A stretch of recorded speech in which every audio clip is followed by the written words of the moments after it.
ఎలా తెలంగాణ రాష్ట్రంలో తీన్మార్ మల్లన్న నిర్మించిన ఉద్యమాలు 100 చూపిస్తా. మీ రేవంత్ రెడ్డి గారు ఇక్కడ కొడంగల్లో ఏం ఉద్యమాలు చేసి వచ్చిండా? ఏ ఉద్యమాలు చేయలే. షార్ట్ కట్లో ఆయన శాతనైన కాడికి చీకట్లో పోయి కలుపుకొని వచ్చిండు.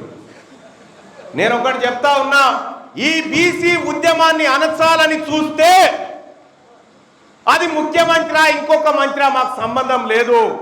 ఈ 2 కోట్ల మంది గర్జిస్తే ఆ గర్జనకే గుండె ఆగి చచ్చిపోతారు ఇక రేపు పొద్దుగాల.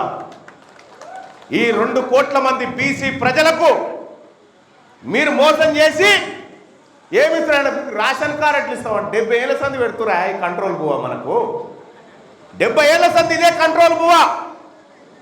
70 ఏళ్ళ సంది ఇదే మీకు పంది గుడిచెలాసంటే ఇల్లు కట్టిస్తామని చెప్తా ఉన్నారు. ఇంకా ఎన్నిసార్లు చెప్తారు? ఇంకా ఎన్నేళ్ళు చెప్తారు? ఈసారి మేము మీకు కట్టిస్తాం, మీరు కూర్చోరు సపరేట్. అందుకోసమే పాలమూరు జిల్లాలో ఉన్నటువంటి నాయకత్వానికి నేను చేస్తా ఉన్నా, రిక్వెస్ట్ చేస్తా ఉన్నా, ఒకరికొకరు సహకరించుకొని అందరూ పైకి రండి. ఒకరికొకరు సహకరించుకొని అందరూ పైకి రండి. మీకు ఇక్కడ బీసీ జేఏసీ జెండా చూసిరా? ఈ జెండా ఎరుపు పచ్చది ఎందుకు పెట్టినామో తెలుసా?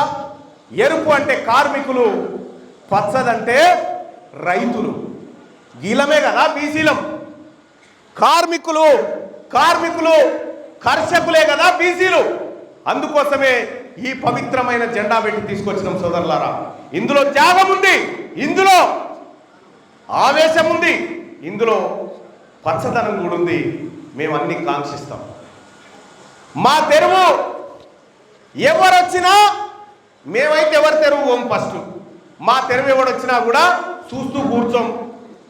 మేము ఎర్ర సత్యమన్న వారసులం, మేము పెళ్లి లలిత వారసులం, మేము చాకలి ఐలమ్మ వారసులం, మేము దొడ్డి కొమరయ్య వారసులం, మేము ప్రొఫెసర్ జయశంకర్ వారసులం, మేము ఈ భీమన్న వారసులం, మేము పండుగల సాయన్న వారసులం. మేము ఎలా మా సొమ్ముతోని మీరు బతుక్కుంటా మమ్మల్ని బిచ్చగాల లెక్క మీకు రేషన్ కార్డు ఇస్తాం, మీకు ఇల్లు ఇస్తాం, మీకు పెన్షన్ ఇస్తాం, మీ తాత జాగీర్ అంతా అమ్ముకొచ్చిస్తున్నారు మాకు.